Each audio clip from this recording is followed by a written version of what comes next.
नमस्कार दोस्तों, मैं आपका रतन पसरीचा अपनी नई कहानी के साथ आपके समक्ष प्रस्तुत हूँ। उम्मीद करता हूँ आपको कहानी पसंद आएगी। कहानी का नाम है दमन। इच्छाएं और भावनाएं, जीवन का आधार बिंदु।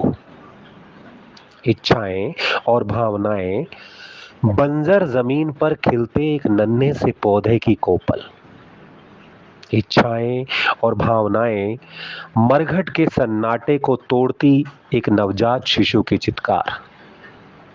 इच्छाएं और भावनाएं बाजार के कोलाहल में धीमी सी सुनाई देती, पास के किसी गार्डन से अनायास ही आकर्षित करती किसी कोयल की आवाज।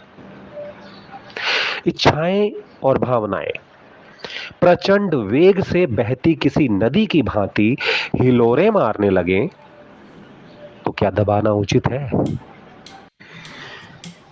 खारघर स्टेशन के पास ही स्थित अदिति पाटिल चौल 2 में जब मेरा रैन बसेरा हुआ तो मैं समझ नहीं पा रहा था कि मैं कैसे इन बिल्लियों को संभाल पाऊंगा।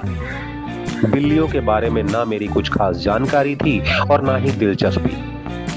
ऊपर से मालकिन ने विनम्रता भरी सख्त हिदायत दी थी कि भाड़ा वाड़ा भूल जाऊं, बस उसकी बिल्लियों को टाइम पर खाना दे दिया करूं। मालकिन इन दिनों केरला में रह रही थी, परंतु उसका सारा ध्यान इन बिल्लियों में अटका रहता था। वैसे उसका छोटा भाई मेरे साथ रह रहा था, परंतु वो सवेरे जल्दी ही काम पर चला जाता और देर रात वहां से लौटता। लॉकडाउन के बाद से ही मेरे पास काम नहीं था और ऊपर से पुराने घर की ऑनर ने समय पर भाड़ा न दे पाने के कारण फ्लैट खाली करने का फरमान सुना दिया था। नए घर में शिफ्ट होने के लिए डिपॉजिट और ब्रोकरेज मेरे पास था नहीं, सो चौल में शिफ्ट होने का ऑप्शन ही बचा था। दरअसल मालकिन मेरी पुरानी मित्र थी। उसे मेरी परिस्थितियों की जैसे ही जानकारी हुई, उसने बड़ा दिल दिखाते हुए सामने से मुझे उसके छोटे भाई के साथ रहने और इन बिल्लियों की देखभाल करने का ऑप्शन दे दिया, जिसे मैंने वक्त की नजाकत को समझते हुए तुरंत कबूल कर लिया। मीनू 1 साल की जंगली पालतू बिल्ली थी।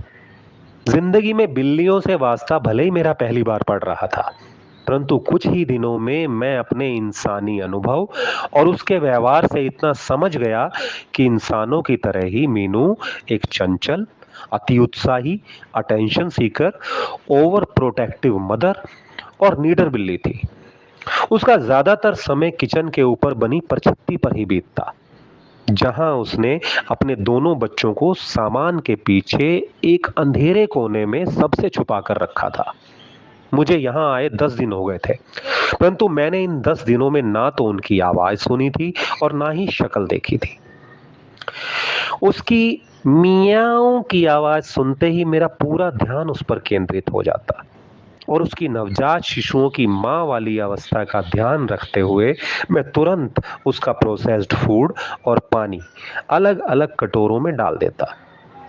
वो सुबह, दोपहर, शाम बकायदा एक फिक्स टाइम पर फ्रिज के ऊपर से छलांग लगाते हुए सिर्फ खाने के लिए ही परछत्ती से उतरती और भोजन समाप्त होते ही वापस चली जाती। हाँ, कभी कभी वो अपनी खड़ी पूंछ के साथ पीठ को ऊंट की तरह ऊंचा उठाकर अपनी कमर को मेरे पैरों से रगड़ते हुए खाना मिलने से पहले ही खाने के लिए स्नेह और आभार प्रकट करती प्रतीत होती। मीनू एक दिन मां की बच्ची थी। मुझे याद है, एक वार्तालाप में मालकिन ने अपनी बड़ाई झाड़ते हुए बताया था कि कैसे वो मीनू को पानी ले जाने वाले टैंकर के नीचे आने से बचाकर लाई थी। तब वो केवल 2 माह की थी और अत्यधिक कमजोर और कूड़ा करकट खाकर जिंदा थी। मालकिन का स्नेह और पर्याप्त भोजन पाकर केवल 4 महीने में ही वो अल्हड़ और यौवन से भरपूर टीनेज लड़की जैसी हो गई थी। मालकिन ने अपना अनुभव शेयर करते हुए ये भी बताया था कि हर इलाके में एक जंगली बिल्ला होता है जो अपने इलाके की बिल्लियों का खाना खा जाता है और उन पर अपना अधिकार भी जमाता है। ऐसे में 10वां महीना आते आते मीनू कब प्रेग्नेंट हो गई थी उसे पता ही नहीं चला था। मालकिन ने खुद YouTube से वीडियो देखकर उसकी डिलीवरी कराई थी, परंतु 4 में से 2 बच्चे ही जिंदा रह पाए, एक नर और एक मादा। मैंने उसे पर्सियन किंग की उपाधि दी थी। साला जीता ही ऐसी शान शौकत से था, जरा सा हाथ लगा दूं तो छिटक कर दूर जा बैठता, जैसे मेरे जैसे तुच्छ प्राणी से उसे एलर्जी हो। गोल माटोल मासूम सा मगर शाही लगता चेहरा, ये बड़ी बड़ी भूरी पीली चमकती हुई आंखें, लंबी चौड़ी कदकाठी, मुलायम प्योर सफेद बाल, जैसे किसी फॉरेनर ने फर का कोई कोट पहना हुआ हो। स्वभाव मीनू से एकदम विपरीत, शांत, सौम्य, धैर्यवान, जैसे कोई पढ़ा लिखा भद्र पुरुष हो। लड़ाई झगड़े से दूर दूर तलक नाता नहीं था इस पिल्ले का। शीरो 4 साल का एक फारसी बिल्ला था। माना जाता है कि ये नस्ल मेसोपोटामिया, बाद में जिसे पर्सिया कहा गया और जो आज का आधुनिक ईरान है, और टर्की से होते हुए पूरे विश्व में हाई क्लास सोसाइटी की पसंदीदा घरेलू बिल्लियों की रॉयलिश किस्म बनी। मीनू और उसमें एक ही बात कॉमन थी, उनका खाना। बिल्लियां जन्मजात नॉन वेजिटेरियन होती हैं और मैं ठहरा एक विशुद्ध वेजिटेरियन। सो मुझे उन्हें खाना देते हुए उनके फूड से आती नॉन वेज की अलग सी स्मेल भी अजीब सी प्रतीत होती। और ऐसे में मैं जब भी खाना खाने बैठता तो मीनू आदतन उसे सूंघने की कोशिश करती, जिससे मेरे अंदर उसके जंगलीपने या यूं कहूं कि जाहिलपने और अपने पढ़े लिखे होने का भेद महसूस कराने वाली भावनाएं उद्वेलित हो जाती। और उधर शीरो सर चुपचाप इस तमाशे का लुत्फ उठाते प्रतीत होते। मजाल है उन्होंने मेरे खाने की तरफ मुंह उठाकर भी देखा हो। वो मेरे धैर्य का इम्तिहान लेते प्रतीत होते कि कब मैं मीनू की तरह उन्हें भी अपनी थाली के खाने का एक और ऑफर करूं। और मजे की बात यह है कि मेरा कोई भी खाना उन्हें कभी भी पसंद नहीं आया। मीनू फिर भी कभी कभार एक आध रोटी, टोस्ट या ब्रेड चख लिया करती, परंतु शीरो सर मुझे अपने टेस्ट से कंप्रोमाइज करते कभी नहीं दिखे। उन्होंने हमेशा मेरी थाली को यूं नजरअंदाज किया जैसे वो कोई घास फूस से बनी थाली हो। इंसान हो या जानवर, रोज एक ही तरह का खाना खाते खाते बोर हो ही जाता है। सो शीरो सर के केस में भी ये चमत्कार हुआ। मैं प्रतिदिन सुबह एक्सरसाइज और मेडिटेशन से पहले हमेशा कोई ड्राई फ्रूट या फ्रूट खा लिया करता था। मैंने आदतन उस दिन खजूर खाया और शीरो को अपनी ओर देखते पाकर उसे खजूर ऑफर किया, जिसे उसने पहले सूंघा और फिर बड़े चाव से खाना शुरू कर दिया। उसे प्यार से खजूर खाते देख मैं अचंभित हुए बिना न रह सका और आश्चर्य मिश्रित मुस्कान के साथ मेरी जुबान से निकल ही पड़ा, साले तू पूर्व जन्म में जरूर किसी राजा महाराजा की औलाद रहा होगा। तब से मैं जब भी खजूर खाता उसे जरूर पुकारता कि हुजूर लीजिए खजूर, और जैसे ही वो खजूर चबाना शुरू करता अनायास ही मुस्कान मेरे चेहरे पर फैल जाती। मीनू हालांकि उसे अटेंशन मिलने से जेलस ही फील करती और गुर्राते हुए उसे एक आध चपत लगा देती, मगर मजाल है कि शीरो ने पलटवार किया हो। वो चुपचाप प्लास्टिक के 4 पायों वाले स्टूल के नीचे जा छुपता। मुझे उसकी मासूमियत पर दया आती। मीनू कई बार अपनी कटोरी का खाना छोड़ शीरो की कटोरी में मुंह मारने की कोशिश करती, जो कि मुझे नागवार गुजरता। मेरी डांट डपट के बाद ही मामला शांत होता। शीरो अगर पर्सियन किंग था तो मीनू भी किसी जंगली रानी से कम कहां थी। उसने अपना पूरा खौफ शीरो के ऊपर बना रखा था। हालांकि मेरी समझ से यह परे था कि 4 साल का इतना बड़ा बिल्ला क्यों 1 साल की मीनू से दबा दबा सा रहता था। कभी कभी मुझे ये भी लगता कि ये उसके पुराने ट्रॉमा की वजह से है। जैसा कि मुझे मालकिन ने बताया था कि जिस महिला ने शीरो को मरियल हालत में उसे डोनेट किया था, उसका पैर शायद गलती से उसकी पिछली टांगों के पास पेट पर पड़ गया था, जिससे वो थोड़ा लंगड़ाते हुए चलने लगा था और अपनी व्यस्तताओं के चलते वो ठीक से उसकी केयर भी नहीं कर पाई थी। जिस दिन वो मालकिन को मिला, वो जबरदस्त भूखा था और दूसरे मुझे ये भी लगा कि इसकी नस्ल ही शायद भद्रता की मिसाल पेश करने के लिए पैदा हुई हो, या वो एक फेमिनिस्ट ही हो। खैर, उसके भीरूपन का जो भी कारण रहा हो, मीनू का रौब जताना मुझे बाद में समझ में आया। आज का संडे कुछ खास था। पिछले संडे जैसा रूटीन बिल्कुल गायब था। दरअसल मालकिन के भाई के साथ आए उसके दोस्त और उसके दोस्त की गर्लफ्रेंड की गपशप मेरे लेखन के लिए सामग्री में इजाफा जो कर रही थी। ऐसे में माहौल और भी खुशगवार हो गया जब उनकी प्री प्लानिंग के अनुसार मालकिन के भाई की गर्लफ्रेंड और उसकी बहन हम सबको ज्वाइन करने आ पहुंचे। अंताक्षरी और खाने पीने का कार्यक्रम चल ही रहा था कि अचानक मालकिन के भाई की गर्लफ्रेंड को मीनू के बच्चों की याद आ गई और उसने उन्हें देखने का मन बना लिया। उसकी बाल सुलभ इच्छा को मैं ना चाहते हुए भी इग्नोर ना कर सका। चेयर पर खड़े होकर बामुश्किल बच्चे पर छत्ती से नीचे उतारे गए। मीनू मुझे बहुत विचलित दिखी। वो पूरे रूम में कभी अलमारी तो कभी वॉशिंग मशीन के ऊपर तो कभी बेड के नीचे निरीक्षण करती दिखी। शायद वो ये सुनिश्चित कर लेना चाहती थी कि बच्चे कहाँ सेफ रहेंगे। बीच बीच में वो शीरो को थप्पड़ से डराती भी दिखी कि देख, तू इनके पास मत आना। और मालकिन के भाई की गर्लफ्रेंड के हाथों में डरे सहमे बच्चों को चूमती, चाटती, सहलाती और ढांढस बंधाती भी दिखी कि पगलो, टेंशन ना लो, तुम इन ह्यूमंस के हाथों में सेफ हो। मीनू की बेचैनी थोड़ी कम हुई जब उसने टेबल के नीचे रखे बॉक्स के ऊपर मुझे चद्दर बिछाते हुए देखा, जहां पर छत्ती से उतरते ही उसके बच्चों को रखने का निर्णय मैंने पहले ही ले लिया था। खिलौनों की तरह खेलने और चूम चूम कर अथाह प्यार जताने के बाद जब मालकिन के भाई की गर्लफ्रेंड ने टेबल के नीचे रखे बॉक्स के ऊपर बच्चों को रखा, मीनू फुदक कर उनके पास पहुंच गई। तीनों एक दूसरे से चिपक कर ऐसे मिले जैसे पुरानी फिल्मों में निरूपा राय और उनके पिछड़े बच्चे। मां का दूध पीते पीते बच्चे और मीनू नींद की आगोश में समा गए। बिल्लियों में मुझे एक बात जो सबसे अधिक पसंद आई वो था साफ सफाई के प्रति उनका जागरूक रवैया। मीनू हमेशा रॉकी और एवा को चाटती रहती और शीरो खुद को। शुरू में तो मुझे समझ में ही नहीं आया कि वो ऐसा क्यों करते हैं, परंतु बाद में जैसे ही मेरी जानकारी बढ़ी तो मुझे ज्ञात हुआ कि दरअसल बिल्लियां ऐसा खुद को और अपने बच्चों को साफ सुथरा रखने और कीटाणुओं से बचाने के लिए करती हैं। कहते हैं इनकी जीभ में एंटीबैक्टीरियल लार होती है जो त्वचा से बैक्टीरिया को मारने का काम करती है। एक दिन मैंने देखा कि रॉकी और एवा ने भी मीनू की देखा देखी अपनी जीभ से अपने हाथों को गीला करना और गीले हाथों से अपना मुंह साफ करना सीख लिया था। एवा तो मुझे देखकर हूबहू अपने बम पर बैठ जाती और अपने अगले पैरों को हाथों की तरह इस्तेमाल करती।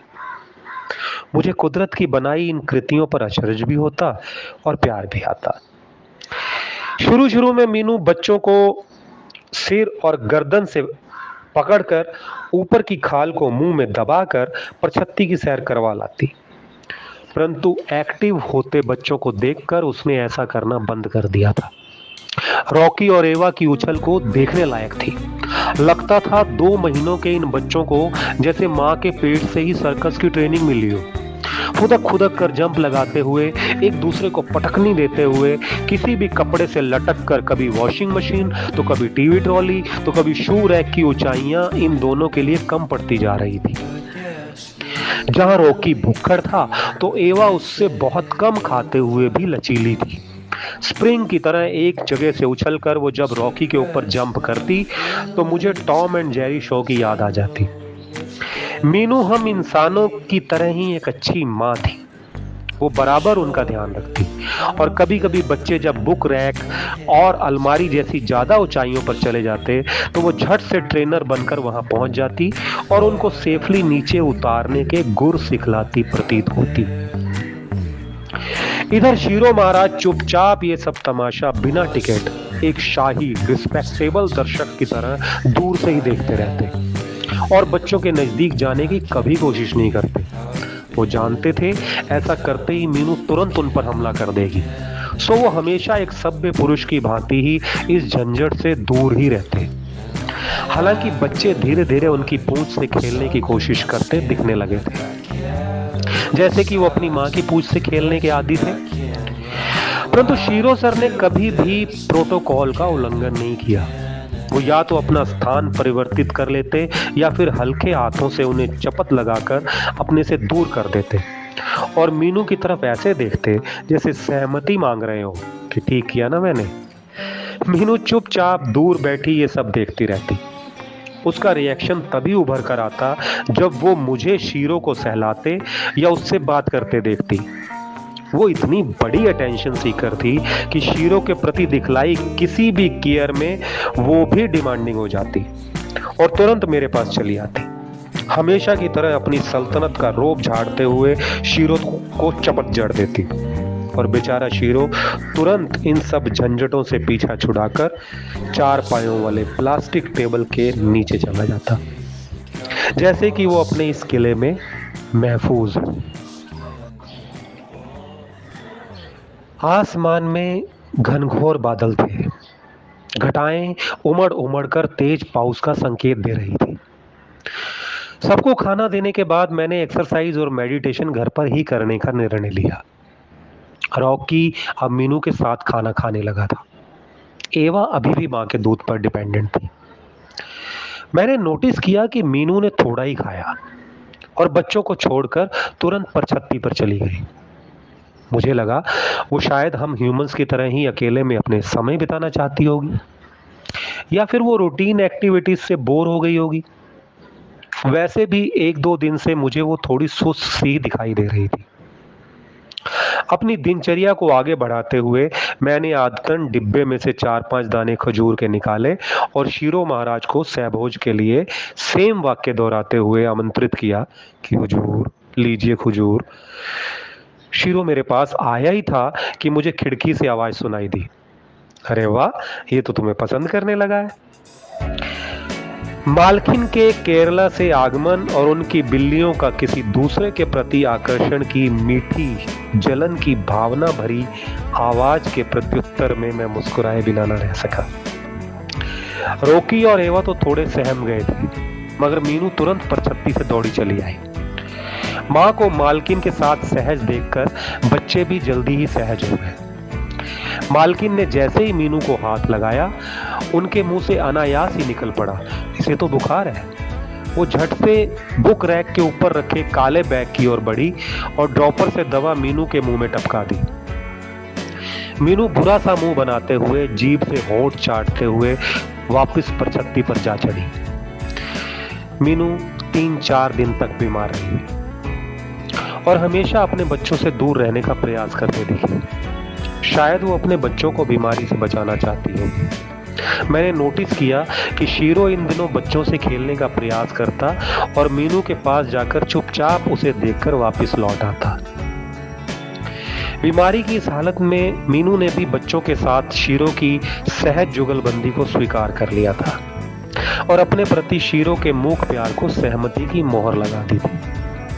अब वो उस पर अटैक नहीं करती थी।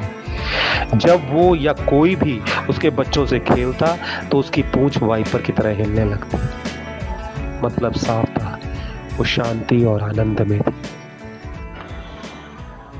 इंसान हो या जानवर, परिस्थितियां बदलते ही उनका स्वभाव और मानसिक स्थिति बदलते देर नहीं लगती। मीनू के साथ भी शायद कुछ ऐसा ही हुआ होगा। घटनाक्रम बदलते ही वो वापस से शीरो को चपत लगाते और अपने बच्चों से दूर करती दिखी। इसकी फ्रस्ट्रेशन मैंने शीरो में भी महसूस की। अब वो भी कभी कभी मीनू को चपत के बदले चपत लगाता और अपने प्लास्टिक स्टूल के किले में जा घुसता। बच्चे पास आते तो उन्हें भी डपटकर हल्की चपत लगाकर अपने से दूर कर देता। मैं हैरान था कि इतना केयरिंग, सभ्य, सुंदर और सुशील बिल्ला मीनू को पसंद नहीं आया था। और ये जंगली। दरअसल एक रात अचानक मेरी नींद खुल गई। मैंने देखा कि खिड़की के रास्ते एक जंगली बिल्ला कमरे में आया और मीनू का खाना खाने लगा। तसल्ली से खाना खाने के बाद वो आमंत्रित करती मियाऊं की आवाज के साथ मीनू की ओर बढ़ा। मैंने चुपचाप लेटे रहकर उसकी हरकतें नोटिस करने का मन बनाया, या यूं कहूं कि उनके प्रेम प्रसंग में बाधा ना उत्पन्न करने का मन बना लिया तो अतिशयोक्ति नहीं होगी। मैंने देखा मीनू भी नशीली चाल से उसकी ओर बढ़ी। उसने मियाऊं की आवाज के साथ उसका मुख चूमा या सूंघा, मुझे समझ में नहीं आया। इससे पहले कि ये प्रेम प्रसंग आगे बढ़ता, ये मियाऊं मियाऊं की ट्यूनिंग कुछ और बढ़ती, इस लाइव मूवी का इंटरवल हो गया। आमंत्रित करती अजनबी बिल्ले की आवाज से मालकिन की नींद खुल गई थी और उसने चप्पल दिखाकर उसे बाहर का रास्ता दिखा दिया था और खिड़की बंद कर दी थी। मेरे मुंह से अनायास ही फुसफुसाती हुई ओह शिट की आवाज फूटी और मैंने चुपचाप सोने का नाटक जारी रखा। मैंने सुना मालकिन मीनू पर गुस्सा आ रही थी। तुझे पता है ना, उसका मालिक उसे चिकन मटन खिलाता है, फिर क्यों आ जाता है ये यहाँ तेरा खाना खाने? अभी 2 बच्चे हैं ना, उन्हें अच्छे से संभाल। मैं नहीं पालने वालने वाली और बच्चे। सुन रही है ना तू? मैंने अध खुली आंखों से देखा मीनू चारों पैर अपने पेट में दबाए, सिर नीचा किए, चुपचाप मालकिन की बातें सुनती रही। पता नहीं मीनू ये सब समझ रही थी या नहीं, परंतु मेरी बुद्धि जंगल के नियमों की और समाज के नियमों की तुलना जोर शोर से करने पर उतर आई थी। सोचते सोचते कब आंख लग गई पता ही नहीं चला। समाज जंगल को अपने संस्कारों और जरूरतों के हिसाब से बांध कर रखना चाहता है और जंगल उन्मुक्त रहना। अगले कई दिन तक ये सिलसिला बादस्तूर जारी रहा। वो जंगली बिल्ला गाहे बगाहे खिड़की के रास्ते घर में कभी भी आ धमकता, मीनू का खाना खाता, आमंत्रित करती आवाजें निकालता और चप्पलों से बचते बचाते, एक आध दफा पिटते पिटाते, बेखौफ टहलते हुए वहां से निकल जाता। शीरो और मैं चुपचाप इस दृश्य को निष्पक्ष यथास्थिति बरकरार रखते हुए देखते रहते। मीनू घर की चार दीवारी तो नहीं लांघती थी, परंतु वो भी घर की दहलीज या खिड़की की चौखट पर बैठकर उसका इंतजार करती प्रतीत होती और फिर थक कर चुपचाप वापस आकर बच्चों को चाटने और दूध पिलाने में व्यस्त हो जाती। बच्चों की देखभाल में वो अपनी चंचलता कहीं पीछे ही छोड़ आई थी और बदलते घटनाक्रम ने उसे मायूसी उपहार स्वरूप प्रदान कर दी थी। मैंने महसूस किया कि मीनू के अंदर जंगली बिल्ले से मिलने की इच्छाएं भी अंगड़ाइयां ले रही थी और उसके प्रति आकर्षण की भावनाएं भी हिलोरे मार रही थी, परंतु जंगल और समाज के भिन्न भिन्न नियमों ने उसे इच्छाओं और भावनाओं का दमन करने को